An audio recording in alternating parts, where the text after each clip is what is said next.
then that's it. Any questions, please?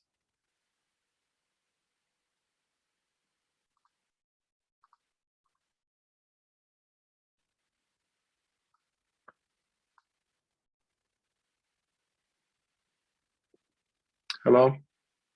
Any questions?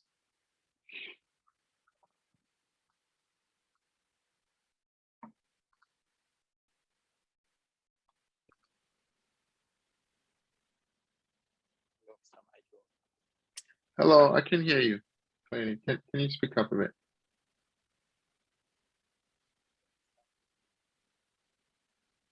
Hello?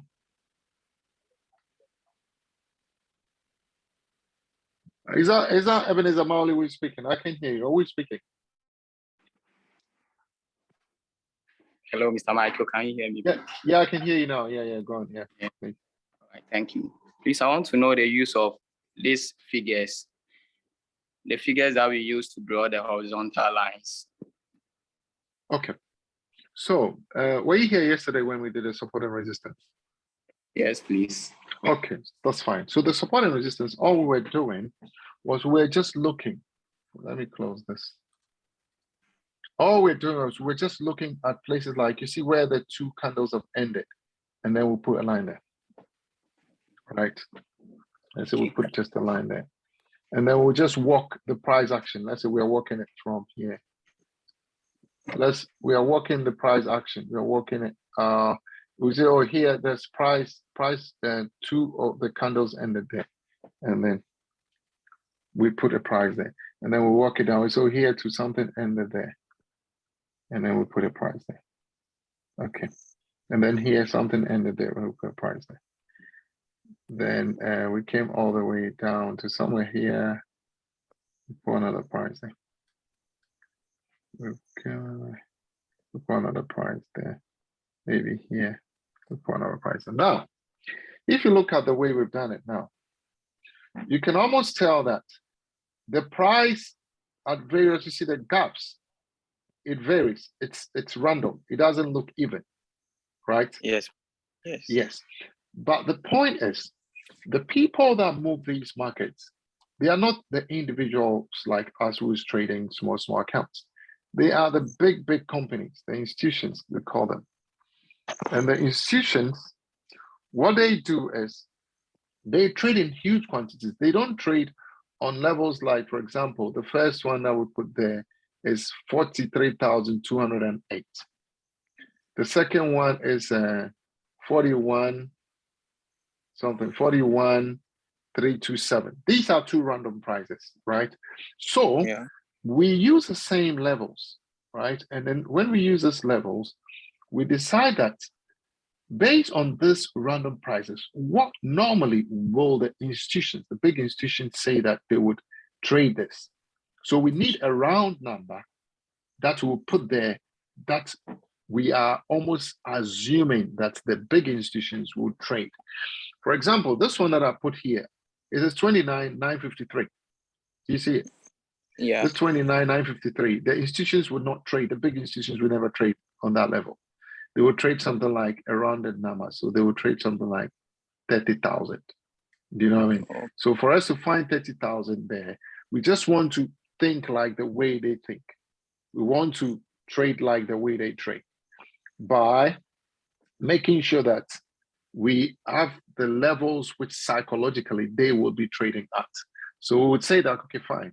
Rather than putting 299, if we are using psychological levels to trade, then we'll put something like 30,000, right? That's a rounded number. That would be a round number that we know that this number would possibly be an institutional trading this thing point. Now, when you look at the top here, it says 43,203, yeah?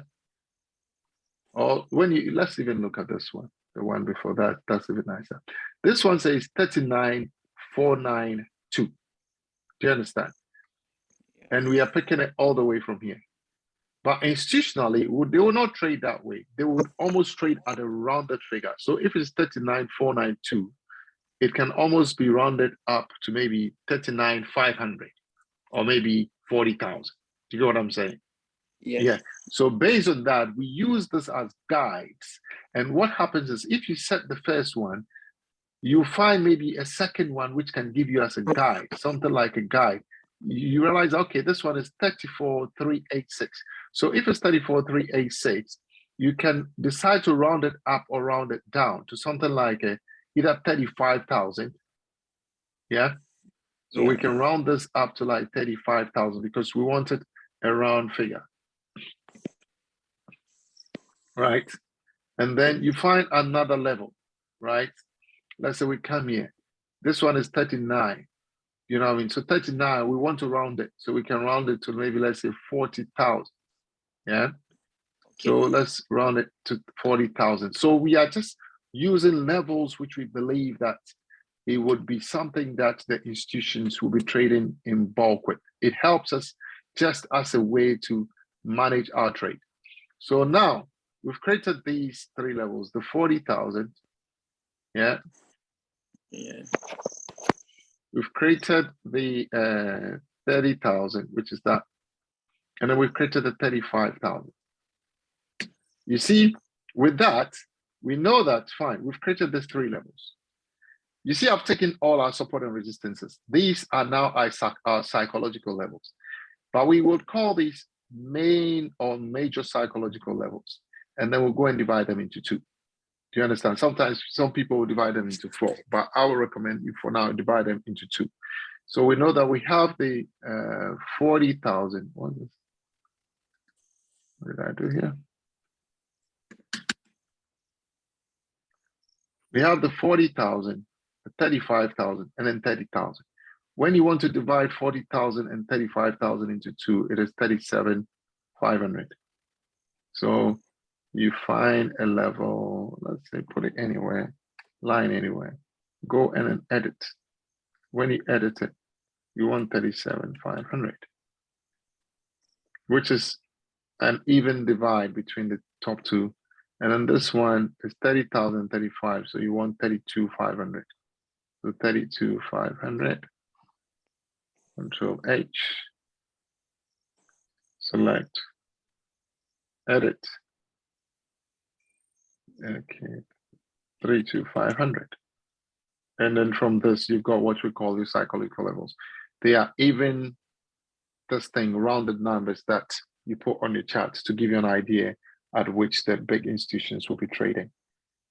Okay. So I think that's that. Does it make sense? Yes, please. Yeah. All right. Any other question?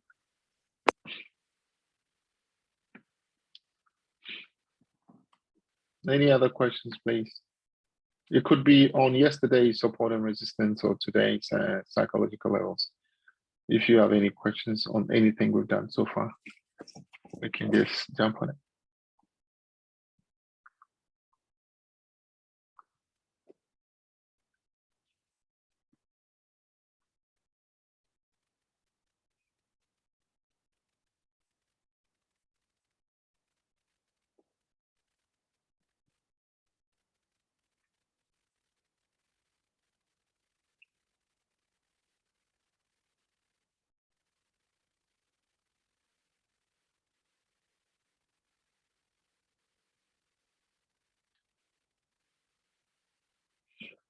Okay, so I'll wait for 2 minutes. If we don't have questions, I'll just close the call, and then I'll send the videos to YouTube later.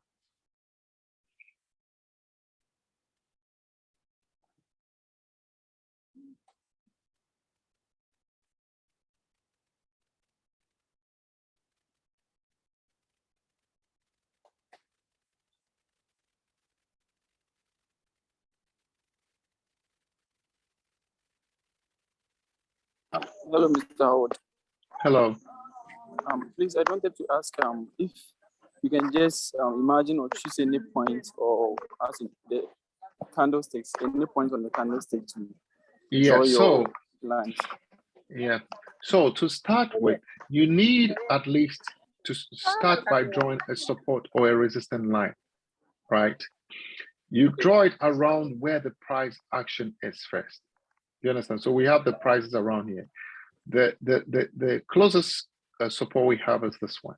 But when we put it on the support, we realize that we are gauging it with our eyes to do it, right? But then we realize that, oh, if we are even gauging it with our eyes, it is closer to a round number. So you start by looking up where the price action is, and then find a support and a resistance there. Excuse me, can you please mute your thing? There's a noise in the background. Yeah, so we find a support and resistance around there. We put it there, and then we look at the closest rounded figure, and then we round it up to, or we round it down to that one. Okay, let me just give you a cool example here. Let's go into Ethereum. Ethereum, we're in the 4 hour. Let me take these things off.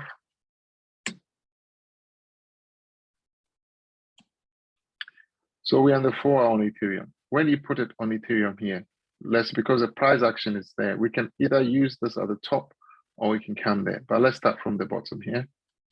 And then let's put a line there. You can see that the line that we put here is 22,000. It's 2,226. What would be the closest number that you can go? It can both go up or it can go down, right?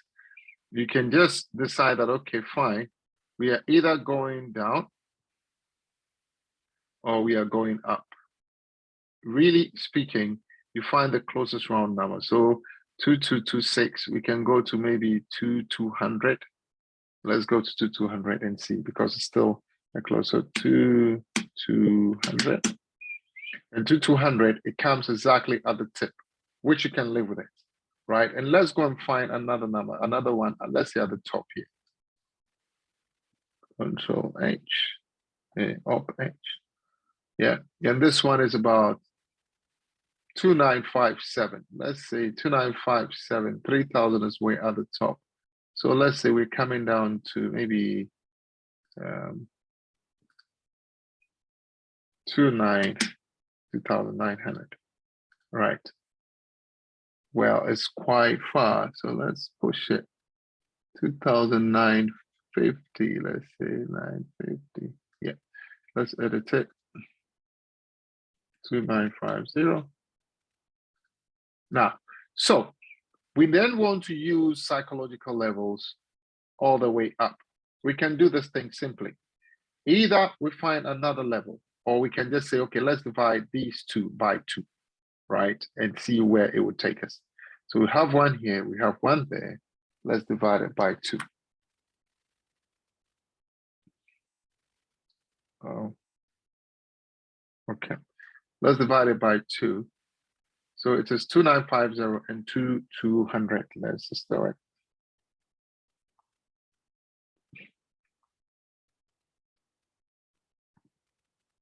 Let's go to 2575. So we want 2575. Where are you? If we can find it, let's just draw the line and go and edit it. Edit. All right. Edit coordinates 252575. Okay. You see that one also hangs around some supports automatically. And then we say, okay, fine, let's divide this 2 also by 2. All right, so then we go to this number plus that number divided by 2. So plus 2 divided by 2. It says 238,750. So 238,750. So let's put the line here, horizontal. Go edit it. Then we can 238,7.50. Okay. And then here, this plus this divided by 2. So that is 2950 plus 2575 divided by 2 is 276,250. 276,250.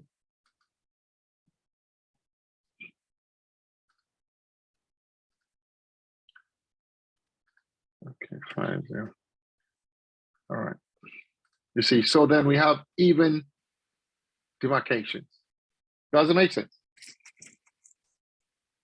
Hello? Yes, sir. Yeah, so it's just like following the normal, we are looking and drawing. We are using that as a guide on a rounded figure. And then we use the other one as a guide on a rounded, and then we divide it equally.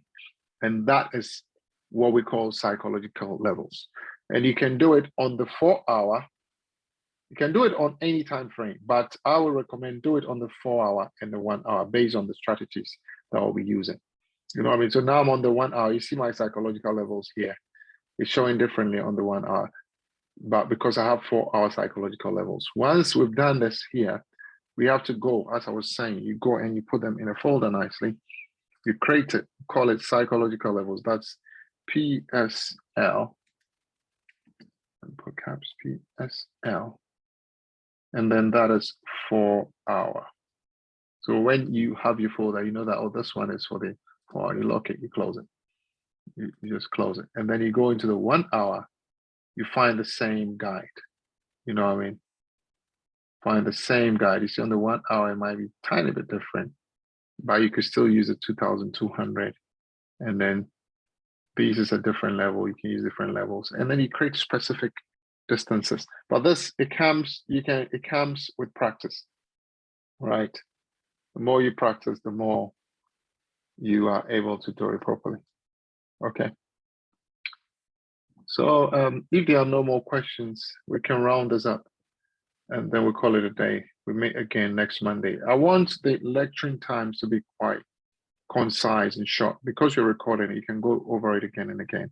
Where I am looking for us to discuss a lot more is the questions and answers. You can come up with any questions from previous lectures that you want us to look at, and it's fine. We can put in the questions and answers, so you don't leave things too long, so we can just handle it and then address it there and then. Okay then. All right. Thank you, guys. So we'll talk soon. Yeah. Thank you. Thank you very much. God bless you. Bye-bye.